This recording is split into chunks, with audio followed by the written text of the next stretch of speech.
अस्सलाम वालेकुम व्यूअर्स। आज की वीडियो के अंदर हम लोग क्लास 9th का चैप्टर 1 डिस्कस करेंगे मैथ्स का। बेसिकली मैं यहाँ पर मैथमेटिक्स की सीरीज़ का आगाज़ कर रही हूँ। इसके अंदर हम लोग जो है चैप्टर वाइज हर चैप्टर की जितनी एक्सरसाइजेज होंगी उन एक्सरसाइज की डिवीजन करेंगे। डिफरेंट वीडियोज़ के अंदर उसके हम डिफरेंट पार्ट्स को सॉल्व करेंगे। ये क्लास 9th की वीडियो है। चैप्टर नंबर 1 हम लोग डिस्कस करने लगे हैं। फर्स्ट ऑफ ऑल आज की वीडियो के अंदर हम लोग जो है क्लास 9th मैथमेटिक्स का चैप्टर नंबर 1 की फर्स्ट एक्सरसाइज को डिस्कस करेंगे। सबसे पहले हमारे पास गिवन है एक्सरसाइज नंबर 1.1। एक्सरसाइज को सॉल्व करने से पहले हमें चैप्टर के बारे में थोड़ा सा इंट्रोडक्शन पता होना चाहिए। तो चैप्टर नंबर 1 का हमारे पास नेम है रियल नंबर्स। अब रियल नंबर्स क्या होते हैं, जैसे कि बेसिक डेफिनेशन हमारे पास चैप्टर के गिवन में भी इंट्रोडक्शन में गिवन होती है। तो बेसिकली हमारे पास रियल नंबर जो होते हैं, रियल नंबर यूनियन होता है रैशनल और इरेशनल नंबर्स का। अब बात आती है कि रैशनल नंबर और इरेशनल नंबर क्या होते हैं। बेसिक सा जो इनके अंदर डिफरेंस आता है वो इतनी सी बात का आता है कि रैशनल नंबर्स वो नंबर्स होते हैं जिनको आप पी ओवर क्यू की फॉर्म में राइट कर सकते हैं। अब पी ओवर क्यू क्या होता है? पी ओवर क्यू से मुराद कोई भी फ्रैक्शन की फॉर्म में आप राइट कर सकते हैं। 1/2 है, 1/4 है, 2/5 है। कोई भी फ्रैक्शन जो है, कोई भी चीज़ जो फ्रैक्शन में लिखी होगी और फ्रैक्शन में लिखने के बाद फॉर एग्जांपल हम लोग ले लेते हैं 1/3। जब आप 1/3 को आप डिवाइड करते हैं तो वो 0.333 समथिंग आता जाता है। तो रैशनल नंबर से मुराद ऐसे नंबर्स होंगे जिनके अंदर जो कोई भी आप फ्रैक्शन लेंगे उस फ्रैक्शन को सॉल्व करेंगे तो डेसिमल बनेगा। अब वो जो डेसिमल में नंबर्स आएंगे ना वो बार बार रिपीट हो रहे होंगे। तो जो डेसिमल के अंदर आपको रिपीटेड काउंटिंग एक पैटर्न नजर आएगा इनफिनाइटली का, तो वो हमारे पास बेसिकली रैशनल नंबर्स हैं। इससे ऑपोजिट इरेशनल नंबर्स हैं। इरेशनल नंबर से मुराद ऐसे नंबर्स जो कि पी ओवर क्यू की फॉर्म में ना लिखे जा सकें, यानी कि फ्रैक्शन की फॉर्म में ना लिखे जा सकें। वो पॉइंट्स की फॉर्म डेसिमल तो हो सकते हैं लेकिन वो फ्रैक्शन फॉर्म नहीं होंगे। फ्रैक्शन के अलावा वो कुछ भी हो सकते हैं। वो ई हो सकता है, पाई की फॉर्म हो सकती है, कोई भी अंडर रूट वाली वैल्यू हो सकती है, सिंपल डेसिमल नंबर हो सकते हैं। लेकिन वो जो डेसिमल नंबर होगा ना उसके अंदर जो काउंटिंग होगी वो रिपीटेडली नहीं होगी। इनफिनाइटली तो वो तक जाएगी लेकिन उसमें डिफरेंट पैटर्न होगा, कोई भी चीज़ सेम नहीं आ रही होगी। बेसिक सा डिफरेंस इनमें ये है। रैशनल नंबर में जो डेसिमल आएंगे वो रिपीटेडली काउंटिंग होगी और इरेशनल में जो होंगे डिफरेंट पैटर्न हमें देखने को मिलेंगे। तो यहाँ पर हमारे पास एक्सरसाइज 1.1 का पहले हम क्वेश्चन नंबर 1 सोल्व करेंगे। तो क्वेश्चन नंबर 1 के अंदर हमारे पास उन्होंने क्वेश्चन की स्टेटमेंट गिवन थी, identify which of the following are rational numbers और इरेशनल नंबर्स। तो यानी कि इस क्वेश्चन के अंदर हमारे पास टोटल 10 पार्ट्स गिवन है। उन्होंने कहा है आपने इनमें से पता लगाना है कि कौन से रैशनल नंबर्स हैं और कौन से इरेशनल नंबर्स हैं। इन दोनों का इंट्रोडक्शन मैं आपको बता चुकी हूँ पार्ट की। तो इसके अंदर अगर आप देखेंगे तो आपको एक रिपीटेडली पैटर्न बनता हुआ नजर आ रहा है। हमारे पास जो फर्स्ट क्वेश्चन है इसके अंदर हमारे पास लिखा हुआ है 2.3535। इसमें देखें 353535 एक रेगुलर पैटर्न बनता नजर आ रहा है जो कि रिपीटेडली है। तो हम लोगों ने रैशनल नंबर की डेफिनेशन में यही सीखा था, एक तो वो ओवर फॉर्म यानी कि पॉइंट्स की फॉर्म डेसिमल फॉर्म में बना सके और रिपीटेडली पैटर्न हो, तो इसलिए हम कहेंगे कि ये रैशनल नंबर है। सेकेंड पार्ट में लिखा हुआ है 0.6। अब 6 के ऊपर आपको एक बार लगी हुई नजर आ रही है। इस बार का मतलब होता है कि वो जो नंबर है वो बार बार रिपीट हो रहा है। फॉर एग्जांपल ये 6 जो है बार बार एक रिपीटेड पैटर्न में चल रहा है और हमें नहीं पता ये कहाँ तक चल रहा है। तो ये इनफाइनाइट है इसलिए यहाँ पर हमने आगे डॉट्स लगा दिए हैं। तो कोई भी नंबर जिसके ऊपर आपको बार लगी हुई नजर आए इसका मतलब है वो रिपीटेड पैटर्न है, तो इसलिए ये भी हमारा रैशनल नंबर है। नेक्स्ट हमारे पास गिवन है 2.236067। अब यहाँ पर आप देख सकते हैं 2 है, फिर 3 है, फिर 6 है, फिर 7 है। तो यानी कि ये डिफरेंट पैटर्न चल रहा है। जब डेसिमल में डिफरेंट पैटर्न चलेगा रिपीटेडली तो वो हमारे पास पार्ट नंबर 4 में हमारे पास गिवन है √7। √7 को जब आप कैलकुलेटर पे राइट करते हैं तो हमारे पास पॉइंट्स में वैल्यू आती है। वो जो पॉइंट्स में वैल्यू आती है वो भी डिफरेंट वैल्यूज देता है, तो इसलिए हमारे पास ये भी एक इरेशनल नंबर है। नेक्स्ट है जी हमारे पास ई। ये हम लोगों ने डेफिनेशन में भी पढ़ा था कि जो ई की वैल्यू होती है ना वो हमें डिफरेंट डेसिमल नंबर्स देगी। तो 2.718 समथिंग आती है वैल्यू, तो वो भी क्योंकि डिफरेंट डेसिमल है इसलिए ये भी इरेशनल नंबर। नेक्स्ट है जी पार्ट नंबर 6। पार्ट नंबर 6 में हमारे पास गिवन है पाई। पाई जो है हमारे पास मैथ्स का एक कांस्टेंट नंबर होता है, इसकी फिक्स्ड वैल्यू होती है 3.14 समथिंग। तो इसके भी क्योंकि डिफरेंट रिपीटेडली पैटर्न चल रहे हैं डेसिमल में पॉइंट के बाद, इसलिए ये भी हमारे पास इरेशनल नंबर है। नेक्स्ट है जी 5 + 11 अंडर रूट। अब अगर आप यहाँ पे देखें 5 जो है वो सिंपल एक नॉर्मल नंबर है, रियल नंबर है। रियल नंबर से मतलब जो कोई भी नंबर आप ले सकते हैं। 5 एक सिंपल रियल नंबर है और दूसरा √11 है। अगर हम बात करें 5 की, क्योंकि वो सिंपल एक नंबर है तो इसको हम लोग रैशनल कंसीडर कर सकते हैं या रियल कह सकते हैं। दूसरा क्योंकि हमारे पास इरेशनल है, अंडर रूट में है। तो जब भी आपके पास दो इस तरह के नंबर का कॉम्बिनेशन आए, एक रियल हो एक रैशनल हो या इरेशनल हो, तो उसके अंदर जो होता है इरेशनल उसके ऊपर ज्यादा डोमिनेट हो जाता है। तो इसके ऊपर जो है इरेशनल की ज्यादा डोमिनेंसी की वजह से ये जो पूरा फैक्टर है हम इसे बोल देंगे ये इरेशनल नंबर है। नेक्स्ट है जी √3 प्लस √13, दोनों ही इरेशनल नंबर है। जब दोनों इरेशनल नंबर का सम किया जाएगा तो वो एज अ होल भी इरेशनल नंबर्स ही बनेंगे। अब नेक्स्ट हम देखते हैं पार्ट नंबर 9। पार्ट नंबर 9 में हमारे पास गिवन है 15/4। तो 15/4 हमारे पास पहले से ही एक फ्रैक्शन की फॉर्म में हमने ये पढ़ा हुआ है कि कोई भी जो नंबर हो वो फ्रैक्शन की फॉर्म में लिखा हो वो रैशनल नंबर होता है। तो इसलिए सिंपली हम इसे कह देंगे ये रैशनल नंबर है। नेक्स्ट हमारे पास यहाँ पर आपको दो टर्म्स नजर आ रही हैं, एक दफा 2 माइनस √2, एक दफा 2 प्लस √2। इसको हम मजीद सोल्व कर सकते हैं। आपने ये फॉर्मूला पढ़ा हुआ a² माइनस b², ये बराबर होता है a plus b into a minus b। जब आप इसको सॉल्व करते हैं तो ये इनके स्क्वायर्स के बराबर होते हैं। तो यहाँ पर ये यही लिखा हुआ नजर आ रहा है a minus b and a plus b। तो जब आप इनका स्क्वायर बंद करते हैं तो ये एक दफा हमारे पास 2 का स्क्वायर आ जाएगा और एक दफा √2 का स्क्वायर आ जाएगा।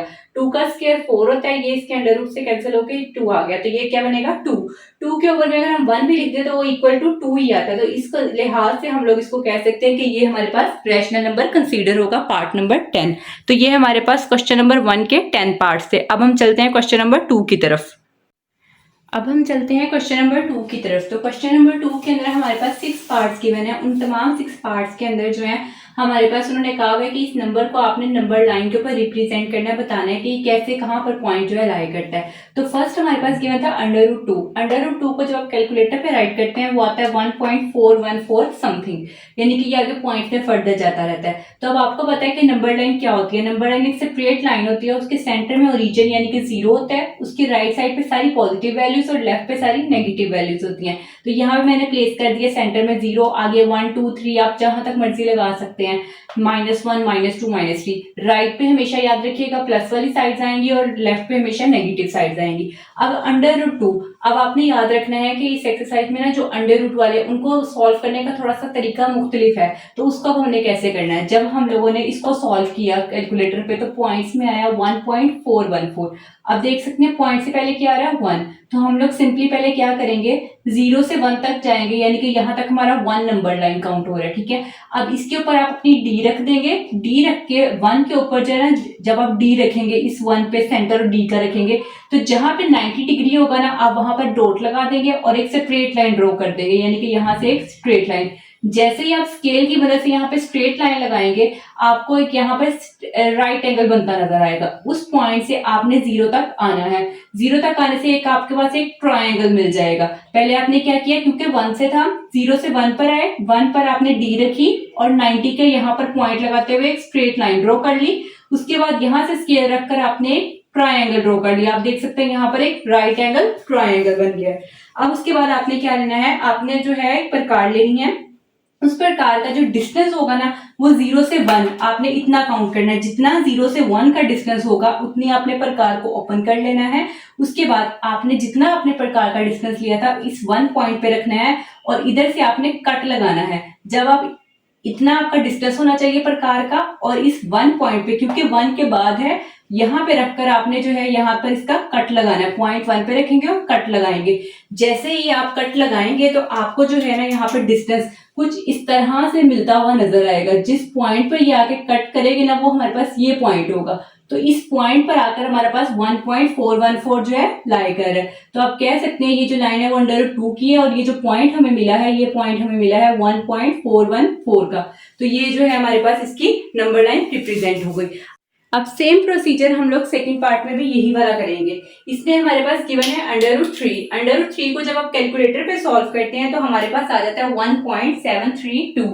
अब इसके अंदर भी हाफ प्रोसीजर हमारे पास वही वाला ही है। इसमें भी हम लोग सेम वही चीज करेंगे। हम लोग जो है हमें पता है सेंटर में 0, इधर सारे पॉजिटिव इधर सारे नेगेटिव। 0 से 1 पर आएंगे, यहाँ पर अपनी डी प्लेस करेंगे, 90 को एंगल के एक स्ट्रेट लाइन मिला देंगे और यहाँ से 0 तक एक राइट एंगल ट्रायंगल बन जाएगा।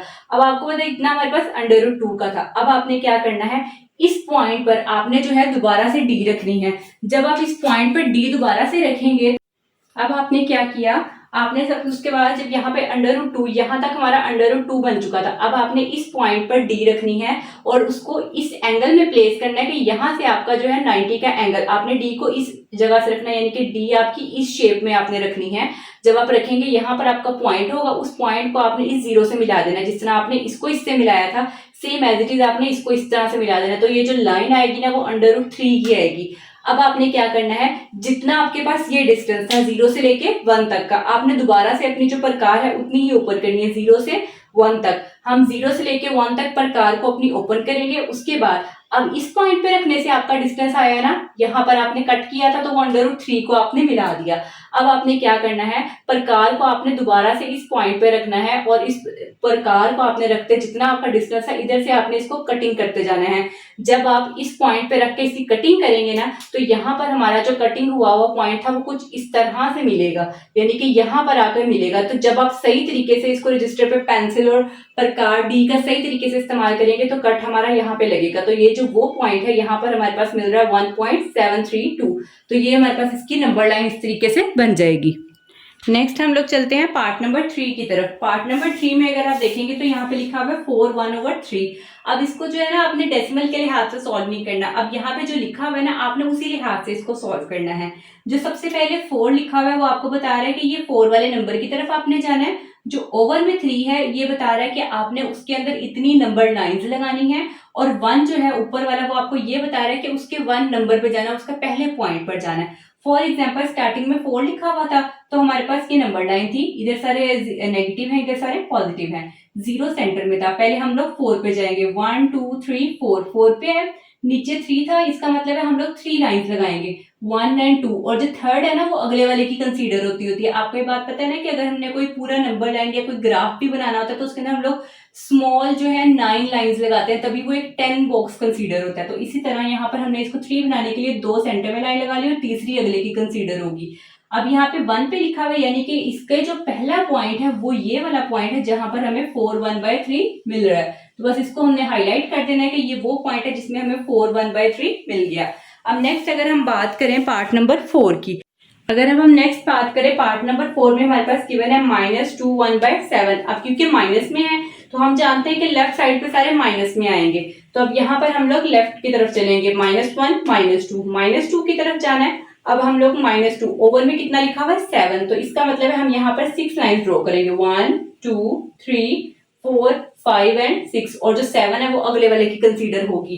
तो यहाँ पर हम लोगों ने 7 जो है स्मॉल लाइंस ड्रॉ कर ली। अब यहाँ पे भी 1 था तो 1 का मतलब है कि जो इसका पहला पॉइंट होगा ये वो पॉइंट है जहां पर ये जो है पॉइंट लाई कर रहा है -2 1/7। सिंपली कॉन्सेप्ट ये याद रखना है, जो पहले लिखा हुआ होगा पहले आपने उस नंबर तक जाना है, ओवर में जो होगा उतनी नंबर लाइंस हमने ड्रॉ करनी है और जो ऊपर उसके साथ लिखा होगा उस पॉइंट को आपने वो कंसीडर कर लेना है कि वो वाला वो पॉइंट है। अब नेक्स्ट हम लोग चलते हैं, हमारे पास गिवन है 5/8। तो 5/8 को भी जब आप समथिंग के साथ सॉल्व करते हैं तो ये हमारे पास 0 की नंबर लाइन में ड्रॉ होता है। तो यहाँ पर हम लोग इसको कंसीडर करेंगे 0 से 1 वाला सीक्वेंस को। तो यहाँ पर ओवर में 8 लिखा हुआ है तो हम लोग जो है 8 वाली लाइंस यहाँ पर ड्रॉ करेंगे। फॉर एग्जाम्पल यहाँ पर हम 7 लाइंस ड्रॉ करेंगे स्मॉल 1 2 3 4 5 6 एंड 7। तो हम लोगों ने 7 लाइंस ड्रॉ कर ली और यहाँ पे क्या लिखा हुआ है 5, तो हम 5 वाले पे 1 2 3 4 एंड 5। तो यानी कि इस पॉइंट को हम कंसीडर करेंगे कि ये वो वाला पॉइंट है जहां पर हमारे 5/8 मिल रहा है। लास्ट पार्ट हमारे पास गिवन है 2 3/4। अब यहाँ पे क्योंकि 2 पॉजिटिव है तो हम लोग जो है 0 से राइट की तरफ आएंगे। 2 का मतलब है हम 2 के बाद वाले को चूज कर रहे हैं और ओवर पे 4 है, 4 का मतलब है यहाँ पर 4 लाइंस चाहिए। तो हम लोग उस लिहाज से यहाँ पे 3 लाइंस ड्रॉ कर लेंगे और 4th वाली कंसीडर होगी। उसके बाद लिखा हुआ था 2 3/4, यानी कि जो पॉइंट है हमारा वो थर्ड वाला होगा 1 2 एंड 3, यानी कि ये वाला वो पॉइंट है जहां पर हमें 2 3/4 वाला पॉइंट मिल रहा है। तो हम लोगों ने पहले क्या किया, 2 वाले पॉइंट पर आए क्योंकि 2 पहले था, उसके बाद 4 लाइंस ड्रॉ की, 4 से मेरा 3 लाइंस ड्रॉ करनी है, 4 जो है वो अगली वाली कंसीडर होगी और जो ऊपर नंबर है उतने नंबर वाले पॉइंट को हमने कंसीडर कर लेना है कि ये हमारा 2 3/4 पॉइंट था। तो ये था हमारे पास लास्ट पार्ट। तो ये हमारे पास क्वेश्चन नंबर 2 के कंप्लीट 6 पार्ट्स हैं। अगर आपको आज की वीडियो अच्छी लगी तो वीडियो को लाइक करें, शेयर करें, सब्सक्राइब करें। Thanks for watching.